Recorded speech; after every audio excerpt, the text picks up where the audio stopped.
तो आज हम लोग वोकेशनल साइंस कैलकुलेशन के हमने पिछले वीडियो में 10 क्वेश्चन सॉल्व कर लिए हैं। आज हम लोग 11th क्वेश्चन से सॉल्व करने आगे देखते हैं। जो इंपॉर्टेंट क्वेश्चंस की सीरीज है उसमें 11वें नंबर के क्वेश्चन से चल रहे हैं। 11वां नंबर का क्वेश्चन है 10% of 200% of 100 is equal to, मतलब ये थोड़ा सा आपको पढ़ने में ध्यान रखना पड़ेगा। इसका मतलब ये हो गया कि आप 100 का कितना, 100 के 200% का 10% किसके बराबर होता है। तो हम लोग इसको देखते हैं कैसे सॉल्व करेंगे। यहाँ पर आपने लिखा 100 और उसके बाद में 100 का कितना पूछा है 200%, मतलब 200%। तो 100 का परसेंट का मतलब होता है प्रति 100। परसेंट का चिन्ह 200 के साथ में परसेंट का चिन्ह लगा हुआ है, तो इस परसेंट के चिन्ह को हटाना है तो हम लोग बट्टा में क्या लिखेंगे 100 इंटू 10/100। 10 का 10%, 10/100। तो ये इस तरह सॉल्व करना है। 2 जीरो से 2 जीरो कट गए, जब ऊपर और नीचे इक्वल जीरो होते हैं तो डायरेक्ट कट जाते हैं। तो इसका आंसर क्या आ रहा है 2 × 10 × 2 मतलब 20। तो इसका आंसर क्या हो जाएगा 20। सही आंसर होगा 10% of 200% of 100 is equal to 20। Next question, the ratio of two number is 3:4 and their sum is 35। तो find the value of the smaller number. ये बोल रहा है कि आपके दो नंबर हैं जिसका रेशियो है 3:4 या 3:4, जिसमें उनका सम करने पे, मतलब ये जो भी नंबर हैं अगर हम इनको ऐड करते हैं तो इनका एडिशन होता है 35। तो बताइए वो छोटा वाला नंबर क्या है। तो देखो हम इसको कैसे करेंगे। ये बोल रहा है 3:4 है, ठीक है, 3:4 है और इसका एडिशन हम लोग रेशियो के साथ में कोई भी मानते हैं x संख्या होगी, मतलब इसका x मल्टीपल होगा दोनों साइड में तब इक्वल होगा, कटा होगा। तो 3x 4x है। अगर हम लोग 3x + 4x करते हैं तो ये इक्वल किसके होता है 35 के इक्वल होता है। इसका कहने का अर्थ है कि अगर ये 35 के बराबर है, 35 के बराबर है अगर इनका सम, तो मैंने इनको सम कर दिया। 3x + 4x इक्वल्स टू कितना हो गया 35 के बराबर में हो गया। तो 3 और 4 को सेम है तो हम इनको जोड़ सकते हैं। 7x equals to 35। x के साथ में 7 क्या है मल्टीप्लाई में, तो x इधर रह गया। 7 अगर इसके साथ मल्टीप्लाई का है तो बराबर के उधर जाएगा तो क्या हो जाएगा डिवाइड में हो जाएगा।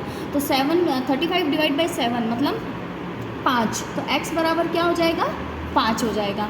अब हमें x की वैल्यू पता पड़ गई तो हम इस नंबर में रख कर देख लेते हैं। 3 × 5 और 4 × 5, ये हो जाएगा 15 और ये हो जाएगा 20। इसने पूछा है find the value of smaller number, छोटे वाले नंबर की बताओ। तो छोटा वाला नंबर क्या हो जाएगा आपका 15। तो इसका सही आंसर होगा 15। ध्यान रखना क्वेश्चन को पूरा पढ़ना, स्मॉलर नंबर या छोटी संख्या, क्योंकि आंसर में दोनों 15 और 20, 15 एंड 20 दोनों ऑप्शन दिए हुए हैं और हमें है ना छोटा वाला क्वेश्चन आंसर लगाना है। तो इसका सही आंसर होगा 15। अगर इसी जगह बड़ा नंबर पूछता तो हम आंसर लगवाते 20। नेक्स्ट क्वेश्चन है the value of √7 6 power is 6 is equal to, मतलब ये बोल रहा है कि आपका एक वैल्यू है √7, उसकी पावर है 6, किसके बराबर है, उसके बराबर का मान ज्ञात करो। तो इसके बराबर का मान हम लोग कैसे ज्ञात करेंगे। हमें पता है कोई भी संख्या अंडर रूट में होती है तो इसका मतलब होता है 7 की पावर 1/2। अगर हम अंडर रूट का साइन हटाते हैं तो इसका मतलब होता है 1/2। अब हमें पता पड़ गया 7 की पावर 1/2, उसकी भी पावर कितनी है 6। एक पावर के ऊपर दूसरी पावर होती है, इसका मतलब ये क्या होते हैं आपस में मल्टीप्लाई के फॉर्म में होते हैं। तो हम लोग इसको क्या बोल सकते हैं 7, अगर मैं 6 × 1/2 मल्टीप्लाई कर दूँ तो ये 2 से 6 कट जाएगा 3 बार, तो 7 की पावर कितनी हो गई 3। तो 7 की पावर मतलब 7 × 7 × 7, तो मतलब ये हो जाएगा आपके 343। 7 की 3 बार गुणा कर देंगे तो कितना आ जाएगा 343। तो आपके इसका करेक्ट आंसर हो जाएगा 343। क्लियर है। अगर आपको थोड़ा फास्ट लग रहा हो तो आप वीडियो को स्पीड कम करके भी देख सकते हो। क्वेश्चंस बहुत ज़्यादा करने हमें और टाइम हमारे पास बहुत कम है, तो इसके लिए हम लोग नॉर्मल स्पीड में चल रहे हैं। नेक्स्ट क्वेश्चन है the energy is released when a fuel is burn, मतलब अगर ईंधन को जलाते हैं तो कौन सी ऊर्जा निकलती है ये पूछ रहा है। तो ईंधन को जलाने पे हमें पता है किसी को भी ईंधन को जलाएंगे तो हम लोग बोलते हैं ना केमिकल रिएक्शन हो रहा है, केमिकल्स निकलते हैं, नुकसान करते हैं, तो वो क्या निकलेगा केमिकल निकलेगा। साउंड जलाने पे जरूरी नहीं है साउंड निकले आपके, इलेक्ट्रॉनिक पोटेंशियल नहीं होगा, तो इसका सही आंसर हो जाएगा आपके केमिकल। ठीक है। नेक्स्ट क्वेश्चन देखते हैं the encompasses all living and non-living things occurring naturally, meaning in the case of not artificial. In the case of not artificial, इसका मतलब क्या है? देखो, the encompass all living and non living things, मतलब वो सारी सजीव और निर्जीव वस्तुएं समाहित होती है, मतलब वो सारी जो लिविंग भी है और नॉन लिविंग भी है, मतलब सजीव और निर्जीव सारी वस्तुएं अगर हम लोग नेचुरली, मगर वो ऐसी सारी सजीव और निर्जीव वस्तुएं उसमें मिक्स करें और हम लोग बोले वो सारी नेचुरली है, आर्टिफिशियल बिल्कुल भी नहीं है। आर्टिफिशियल मतलब मानव निर्मित, मानव के द्वारा बनी हुई, मानव द्वारा बनी हुई बिल्कुल नहीं है। स्वाभाविक रूप से सजीव और निर्जीव वस्तुएं समाहित है, जिसमें कृत्रिम वस्तुएं समाहित नहीं है, तो उसको हम लोग क्या बोलेंगे? तो उसको बोलेंगे नेचुरल एनवायरनमेंट। क्या बोलेंगे उसको? नेचुरल एनवायरनमेंट, क्योंकि नेचुरल में सारी चीज़ें आपकी नेचुरल होती है, चाहे वो लिविंग आए चाहे नॉन लिविंग आए, तो वो नेचुरल एनवायरनमेंट में काउंट होगा।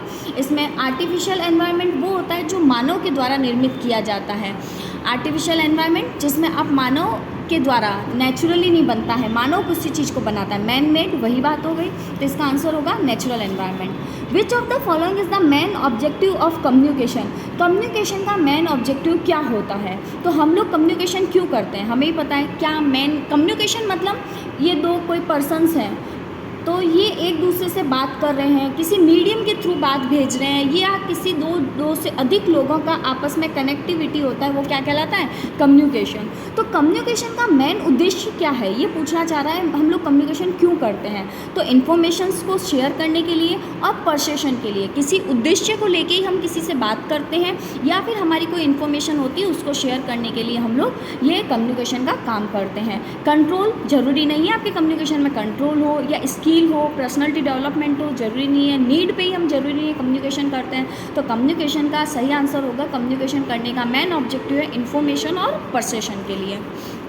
Next question, speaking to a group of people in official gathering is called as, मतलब आपके speaking to a group of people, आपको बोला जा रहा है कि बहुत सारे ग्रुप ऑफ पीपल लोग, मतलब बहुत सारे लोग खड़े हैं और ऑफिशियली गैदरिंग में, किसी एक ऑफिशियली गैदरिंग मतलब आप ये कह सकते हो कि आधिकारिक सभा या किसी अच्छे तरीके से गैदरिंग करके खड़े हैं और कुछ बोल रहे हैं, तो वो लोग क्या कहलाएगा?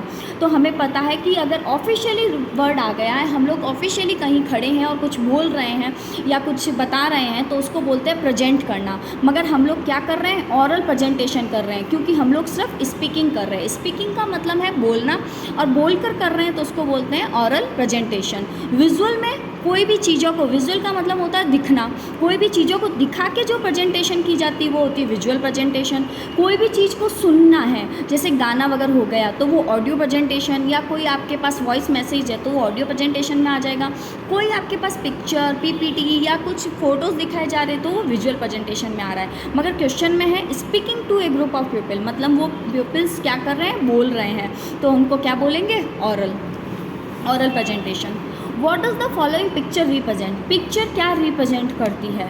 पिक्चर क्या रिप्रेजेंट करती है? फीडबैक। फीडबैक का मतलब होता है कि हम कोई काम करते हैं, हमने यहाँ से ये कोई काम किया, इस काम से बताया जाता है आपके काम में ये गलती है या ये अच्छाई है, आपको इसको बढ़ाना चाहिए, इसमें ये चेंज करना चाहिए। तो जो वापस हम लोग किसी के थ्रू हमारी कमी या अच्छाइयों को जानने के लिए जो मैसेज प्राप्त करते हैं उसको बोलते हैं फीडबैक। तो फीडबैक का मतलब, पिक्चर फीडबैक जरूरी नहीं रिप्रेजेंट करे। चैनल का मतलब होता है दो लोगों के बीच में, दो डिवाइसेस के बीच में जो हमारा कम्युनिकेशन होता है उसको हम लोग क्या बोलते हैं? चैनल बोलते हैं। दो या दो से अधिक के बीच में, तो चैनल भी पिक्चर नहीं रिप्रेजेंट करता है। रिसीवर, अगर एक जना भेज रहा है तो दूसरा जना प्राप्त करने वाला होता है रिसीवर, तो हमारा ये रिसीवर भी नहीं है। तो फिर क्या होगा? तो इसका आंसर होगा नॉन ऑफ दीज, की पिक्चर रिप्रेजेंट इनमें से किसी को भी नहीं करती है। उसके बाद में आता है next of question, which of this is a communication skill? इसमें से कम्युनिकेशन स्किल क्या है? तो कम्युनिकेशन स्किल क्या होती है? हमें पता है कम्युनिकेशन स्किल किसको बोलते हैं। अगर हम लोग किसी से भी बात करें तो हमारा ये एक्सपेक्टेशंस रहेगा, पहला ही ऑप्शन मिल रहा है टॉकिंग क्लियरली, हमें किसी से भी बात करनी है। कम्युनिकेशन मतलब हम एक दूसरे से कनेक्ट हो रहे हैं, बात कर रहे हैं, हमारे मैसेज को पहुँचा रहे हैं, तो हमें क्लियरली टॉक करेंगे तो ही हम कम्युनिकेशन अच्छे माना जाएगा। तो टॉकिंग क्लियरली मतलब स्पष्ट रूप से बोलना या स्पष्ट रूप से बात करना। च्युइंगम खा रहे हैं, बोर दिख रहे हैं, ये नहीं होगा। तो कम्युनिकेशन का सही आंसर हो जाएगा टॉकिंग क्लियरली। नेक्स्ट क्वेश्चन है communication is a non stop. Communication क्या है, एक नॉन स्टॉप क्या है? कम्युनिकेशन नॉन स्टॉप एक प्रोसेस है, क्योंकि ये एक प्रक्रिया है जिसमें दो या दो से अधिक लोगों के मध्य किसी डेटा का, इंफॉर्मेशन का संचार किया जाता है। तो ये क्या हो गई, प्रोसेस हो गई, ना कि प्रोग्राम, प्रोजेक्ट, स्कीम नहीं होगा। नेक्स्ट क्वेश्चन है the rabbit for the turtles is an example of. अगर एक रैबिट है जो फॉट करता है टर्टल से, किसका एग्जाम्पल है? सिंपल सा सेंटेंस है, नॉर्मल पता लग रहा है कि हमने रैबिट है जिसने टर्टल से फॉट किया, हम बचपन से ये कहानी सुनते आ रहे हैं। तो ये एक नॉर्मल सा एक सेंटेंस है, इसलिए इसको सिंपल सेंटेंस का एग्जाम्पल हो गया। ना कॉम्प्लेक्स है कि अलग अलग फॉर्म्स बताइए, ना कंपाउंड है, एक स्टेप आगे का नहीं बताया इसलिए कॉम्प्लेक्स नहीं बोल सकते, कंपाउंड भी हम लोग दो मिक्स नहीं है सेंटेंस। तो ये किसका एग्जाम्पल हो गया? सिंपल सेंटेंस का। Past tense of word write is. Past tense क्या होगा वर्ड राइट का? ये पूछ रहा है राइट का पास्ट टेंस क्या होगा। तो हमें ये फॉर्म्स थोड़ी सी पता होनी चाहिए, और बेसिक फॉर्म है राइट का पास्ट टेंस होता है रॉट। राइट फर्स्ट फॉर्म है, राइट, रॉट, रिटन, ये हो गई आपकी फर्स्ट फॉर्म, रॉट हो गई सेकंड फॉर्म, और रिटन हो गई थर्ड फॉर्म। इस राइट का मतलब होता है सही, चेक करते हैं वो, और इस राइट का मतलब होता है लिखना, राइटिंग वर्क। तो ये होता है लिखना। हमें पूछा है राइट की सेकंड फॉर्म, मतलब पास्ट में अगर हम बात कर रहे हैं तो क्या हो जाएगी? रॉट। तो इसका सही आंसर होगा wrote. Next question, personal appearance is an element of communication. Personal जो अपीयरेंस होता है वो कम्युनिकेशन का क्या एलिमेंट है, मतलब ये किसके अंदर आएगा पर्सनल अपीयरेंस? तो नॉर्मल सी बात है कि हम किसी कम्युनिकेशन में अपने आप को कैसे प्रेजेंट कर रहे हैं, वो सामने वाले के माइंड में क्या इफेक्ट कर रहा है। तो हमने बोला कुछ नहीं है, सिर्फ हमारे खड़े होने से, हमारे हाव भाव से प्रेजेंट हो रहा है, इसलिए इसको क्या बोलेंगे? Non verbal. वर्बल के अंदर क्या आता है? जो हम लोग बोल के रिप्रेजेंट कर रहे हैं। जैसे मैं आपको बोल के अभी बता रही हूँ तो ये वर्बल हो गया। यही मैं आपको चित्र से या पीपीटी से, या मतलब मैं आपको सिर्फ रिटन वर्क करके बताती तो वो नॉन वर्बल होता। रिटन लिख कर बता रहे हैं तो वो रिटन में आ जाएगा। मगर यहाँ पर वो सिर्फ पर्सनल अपीयरेंस को बताया जा रहा है कि आप कैसे उसको रिप्रेजेंट कर रहे हो, आप कैसे दिख रहे हो, उससे क्या फ़र्क पड़ रहा है कम्युनिकेशन में, तो वो किस में आ जाएगा? नॉन वर्बल में। विच ऑफ दिस में convey arrogance. Which of this में कन्वे एरोगेंस मतलब इसमें ये बता रहा है, एरोगेंस का मतलब होता है घमंड। तो इसमें ये बता रहा है कि क्या इसमें घमंड को व्यक्त करता है। घमंड को क्या व्यक्त करता है? First option jointed finger tips. Normal सी बात है, आप कहीं बात कर रहे हो और आप इस तरह फिंगर टिप्स कर बैठे हो, तो सामने वाले को ये लगेगा कि आप उसकी बात में इंटरेस्ट नहीं ले रहे हो, या आप उसको इग्नोर कर रहे हो, मतलब थोड़े हाई लेवल का रिप्रेजेंट कर रहे हो। तो ये एक एरोगेंस का तरीका होता है, जॉइंटेड फिंगर टिप्स। ये ध्यान रखना कि आप घमंड को क्या व्यक्त कर रहे हो, इससे घमंडी पता चलता है। या कन्वे ऑफ एरोगेंस को होता है joint finger tips. Shoulder shrugs नहीं, एरोगेंस के लिए नहीं कह सकते हम इसको, नहीं हम पॉइंटेड फिंगर कह सकते हैं, मोस्टली गुस्से में किया जाता है। हैंड स्विंगिंग लूजली, ये भी एक आपका एरोगेंस का तरीका नहीं होता है। नेक्स्ट क्वेश्चन है is the set of force that energise, direct and sustain behaviour. मतलब एक ऐसा फोर्स जो आप में एनर्जी देता है, आपको डायरेक्ट करता है, आपको मतलब किसी काम को सीधे में करना, या सस्टेन बिहेवियर। सस्टेन मतलब लगातार बिहेवियर बनाए रखना, लगातार किसी काम को करते रहना। तो ये अगर आपका ऐसा व्यवहार जो आपको एनर्जी दे रहा हो, सक्रिय बना रहा हो, प्रत्यक्ष रूप से काम करने दे रहा हो, निरंतर बनाए रखता हो, तो उसको क्या बोलेंगे? जब हमारे में मोटिवेशन होगा, इसका सही आंसर होगा मोटिवेशन। जब हमारे में मोटिवेशन होगा तभी हम उस काम को प्रॉपर कर पाएंगे, वो भी एनर्जी के साथ, सीधे तरीके से, और सस्टेन बिहेवियर बनाए रखेंगे। तो इसको हम लोग क्या बोलेंगे? Motivation. Which of the following is not an internal motivation force. मतलब ऐसा कौन सा है जिसमें अंदर से हमें मोटिवेशन नहीं आता, या आंतरिक प्रेरक बल नहीं है। ये ध्यान रखना, इसने नॉट पूछा है, तो आंतरिक प्रेरक बल इसमें से क्या नहीं होगा। हम लोग को अगर किसी चीज़ को मोटिवेट करना है हम लोग को, तो हमें हमारे पास में गोल होना चाहिए, एटीट्यूड होगा, रवैया होगा, तब हम उसको अचीव कर पाएंगे। नीड, ज़रूरत होगी तभी हम उसको बहुत अच्छे से कर पाएंगे। मगर फीडबैक जो भी है वो फीडबैक एक इंटरनल मोटिवेशन फोर्स नहीं लगाता है, और इसने हमें नॉट पूछा है। तो फीडबैक के द्वारा हम अपने में सुधार करते हैं, मगर किसी काम को करने के लिए जो मोटिवेशन होता है वो फीडबैक से नहीं मिलेगा। यू से if you sneeze during a meeting, मतलब अगर आप किसी मीटिंग में बैठे हो और वहाँ पे स्नीज मीन्स छींकना। अगर आप किसी मीटिंग के दौरान छींकते हैं तो आपको क्या बोलना चाहिए? तो आपको बोलना चाहिए एक्सक्यूज़ मी, मुझे माफ़ करें। मीटिंग के अलावा आप अपने कहीं भी बैठे हो, आपके साथ में 2 लोग 3 लोग या 4 लोग कितने भी लोग हैं और आप उस समय छींकते हो, तो आपको ये आदत डालनी चाहिए, आप उस जगह एक्सक्यूज़ मी बोलें, क्योंकि इससे एक अच्छा बिहेवियर प्रेजेंट होता है और ये ध्यान रखने की नॉर्मल सी चीज़ होती है। तो हमें इसको क्या करना है? एक्सक्यूज़ मी बोलना है कि मुझे माफ़ करें। Next question, you should be dressed for an interview. Interview के लिए हमें कैसी ड्रेस पहननी चाहिए? तो इंटरव्यू के लिए हमेशा फॉर्मल ड्रेस पहननी चाहिए। हम हमेशा इस वर्ड्स में कंफ्यूज हो जाते हैं, तो ये ध्यान रखना, आपको फॉर्मल लगा के आना है। फॉर्मल मतलब आप कैजुअल मतलब होता है पार्टी वेयर नहीं पहनना। आपको फॉर्मल शर्ट पैंट हो गया, सलवार सूट हो गए, या जो भी ऐसे कपड़े जो दिखने में भी अच्छा इंप्रेशन डालते हो और हर किसी पे सूट करते हो, नॉर्मली जो चलते हो, तो आपको फॉर्मली कपड़े इंटरव्यू के लिए पहनने चाहिए। For male the colour of your socks should match with yours. तो अगर आप आदमी हैं तो आपको सॉक्स के कैसे कलर के सॉक्स को पहनना चाहिए?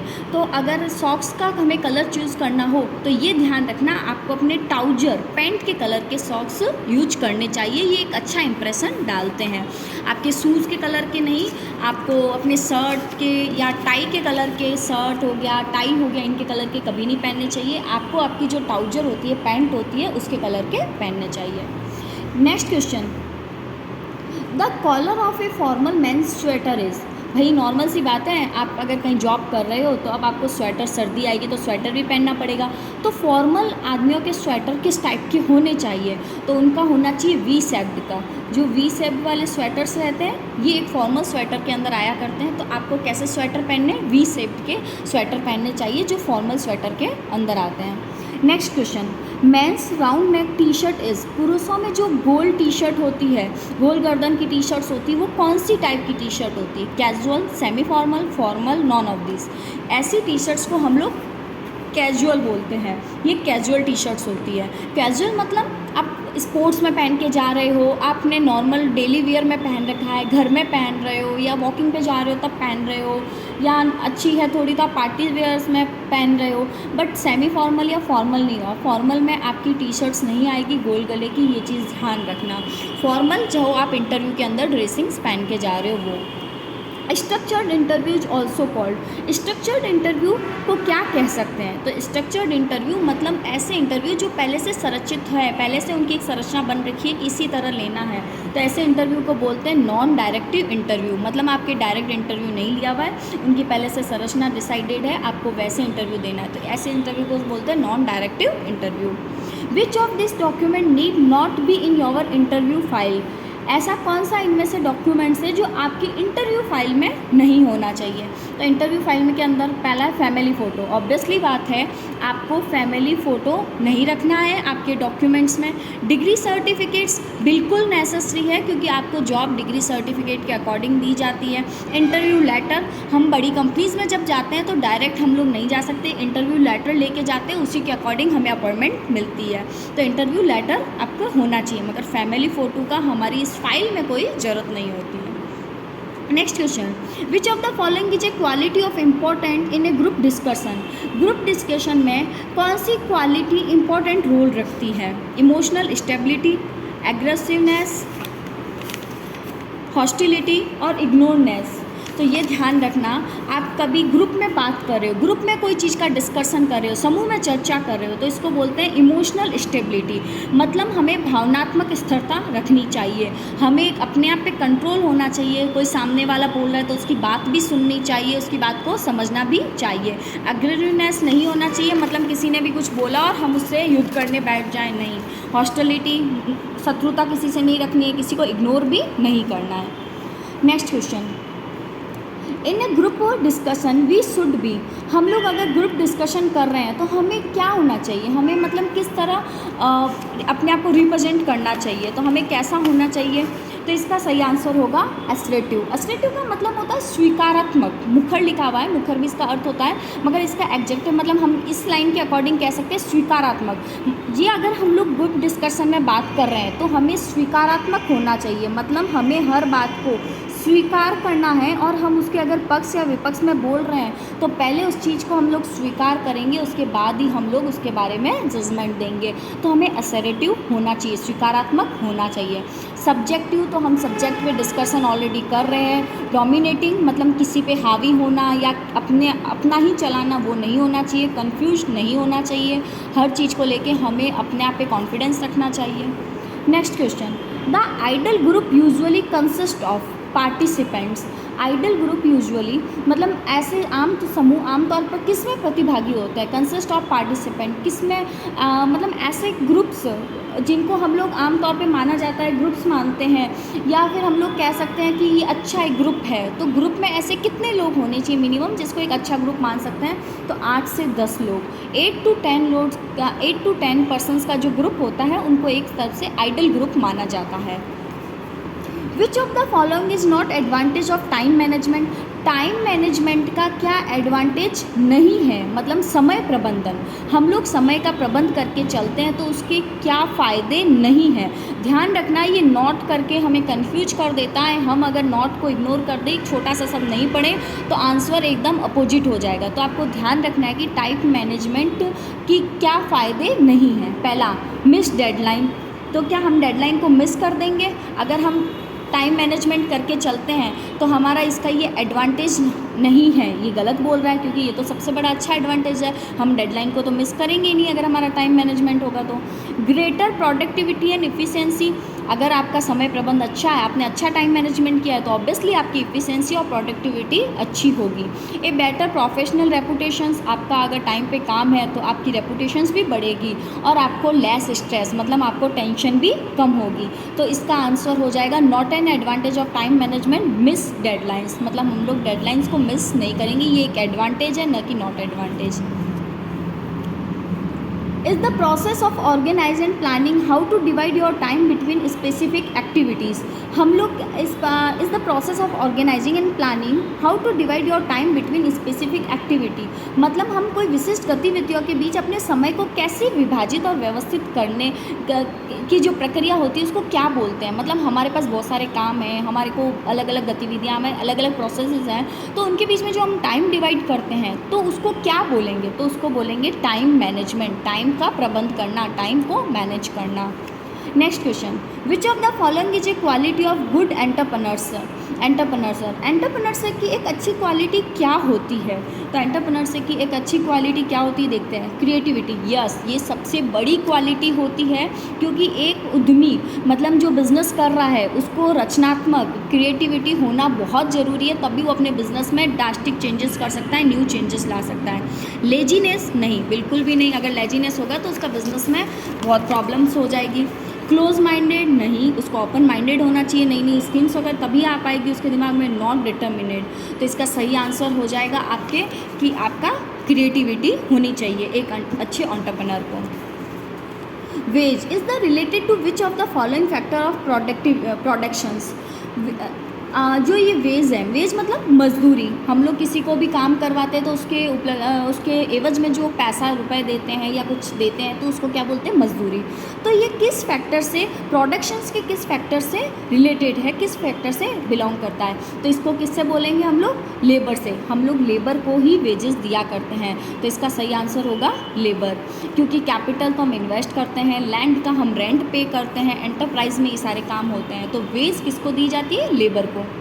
Next question, the 4P is P of A firm marketing mix consist of. मतलब हम लोग मार्केटिंग के टर्म्स में बात करें, बाज़ार में विपणन में बात करें तो इसमें 4P का मतलब क्या होता है? तो मार्केटिंग की जब भी बात होगी तो उसमें 4P का स्पेशली मतलब क्या होगा? पहला, प्रोडक्ट, मतलब हमारे पास प्रोडक्ट होगा तभी तो हम उसकी मार्केटिंग करेंगे, उस प्रोडक्ट के प्राइस के अकॉर्डिंग करेंगे, उसका प्रमोशंस करेंगे और उसको प्लेस करेंगे। तो 4P का मतलब प्रोडक्ट, प्राइस, प्रमोशन और प्लेस। बहुत इंपॉर्टेंट क्वेश्चंस है, आप इसको अच्छे से याद कर लेना। और काफ़ी कन्फ्यूजिंग के लिए रहते हैं, इनमें सिमिलर ऑप्शंस रहते हैं, तो इस क्वेश्चंस को आप अच्छे से याद करके जाना। 4P का मतलब आपको एग्जाम्स में देखने के बहुत ज़्यादा चांसेस हैं इस क्वेश्चंस के आने के। Next question, in which of the following situation the company is considered to be on break even point. मतलब ऐसी कौन सी सिचुएशन आ जाती है, ऐसी कौन सी कंडीशन आती है जब हम कंपनी को ब्रेक इवन पॉइंट पे माना जाते हैं। ब्रेक इवन पॉइंट मतलब ऐसा पॉइंट जहाँ ना कंपनी आपकी इधर जा रही है ना इधर जा रही है, एक ब्रेक ले लिया है, कंपनी रुकी हुई है, तो ऐसे पॉइंट को क्या बोलेंगे? No profit no loss. ऐसे पॉइंट को बोलते हैं नो प्रॉफिट और नो लॉस। आपकी कंपनी पे न तो अभी फ़ायदा हो रहा है और नहीं नुकसान हो रहा है, उसको बोलते हैं break even point. Next question, an actor and a person who manage large project were termed as the entrepreneur in the. एक आपको ये बोल रहा है कि एक कोई जो एंटरप्रेन्योर है, मतलब एक काम करने वाला करता है या एक व्यक्ति है जो बड़े परियोजना को, बड़े प्रोजेक्ट को मैनेज कर रहा है और उद्यमी के रूप में वर्णन किया गया था, तो हम उसको क्या बोलेंगे? ये मिडल एज में, ये मध्य युग के समय ये काम किया जाता था, उसको उसमें मध्य युग में वर्णन किया जाता है। नेक्स्ट क्वेश्चन है, LMM स्टैंड फोर्स। LLM की फुल फॉर्म क्या है? ध्यान रखना, फुल फॉर्म के क्वेश्चंस आने के बहुत ज़्यादा चांसेस रहते हैं, तो आपको ये भी क्वेश्चन उतना ही इंपॉर्टेंट है, तो आपको पता होना चाहिए LLM की फुल फॉर्म क्या होती है। तो इसकी फुल फॉर्म होती है locally manufactured machinery. Locally manufactured machinery, इनकी फुल फॉर्म आप मेरे साथ 1-2 बार रिपीट करेंगे या आप वीडियो को पॉज करके और याद करोगे या 2-3 बार सुन लोगे तो याद हो जाएगी और काफ़ी इंपॉर्टेंट है। तो लोकली मैन्युफैक्चर्ड मशीनरी LMM की फुल फॉर्म होती है। Next question, for the success of business plan the goal should be. मतलब हमें एक सक्सेस बिजनेस प्लान बनाना है तो उसका गोल क्या होना चाहिए? गोल शुड बी मतलब उसका गोल कैसा होना चाहिए? अगर हमें किसी का भी सक्सेस बिजनेस करना है, सक्सेस बिजनेस प्लान बनाना है, तो हमारा एक स्पेसिफिक होना चाहिए। उस काम के लिए पर्टिकुलर के लिए एक स्पेसिफिक बनाएंगे तभी हम लोग उसमें क्या सक्सेस मिल सकेगी। तो गोल शुड बी स्पेसिफिक। हमारा गोल क्या होना चाहिए? विशिष्ट होना चाहिए या स्पेसिफिक होना चाहिए सक्सेस पाने के लिए। तो आज हम लोग 45 तक क्वेश्चन कर रहे हैं इस वीडियो में। नेक्स्ट बहुत जल्दी वीडियो आएगा और नेक्स्ट आपके जो IMP क्वेश्चंस हैं वो भी आपको बता दिए जाएंगे। टोटल 65 to 70 क्वेश्चंस रहेंगे हमारे VCS के, वोकेशनल साइंस एंड कैलकुलेशन के, और उम्मीद है इन क्वेश्चन से बाहर आपके इस पेपर में क्वेश्चन आने के कोई भी चांसेस नहीं रहेंगे। अगर इसके बाहर भी मैं कोई IMP क्वेश्चंस लगते हैं तो मैं उनको भी कोशिश करूँगी। और आगे न्यूमेरिकल क्वेश्चन है तो नेक्स्ट वीडियो भी आपको ज़रूर देखना है। 4-5 न्यूमेरिकल क्वेश्चन है और बहुत अच्छे वे से बताने वाली हूँ, आपको समझ आ जाएंगे बहुत ही जल्द। 45 के बाद मैं नेक्स्ट वीडियो 46 से कंटिन्यू करने वाली हूँ और जल्दी आपको सारे क्वेश्चंस करवा दिए जाएंगे। Thank you.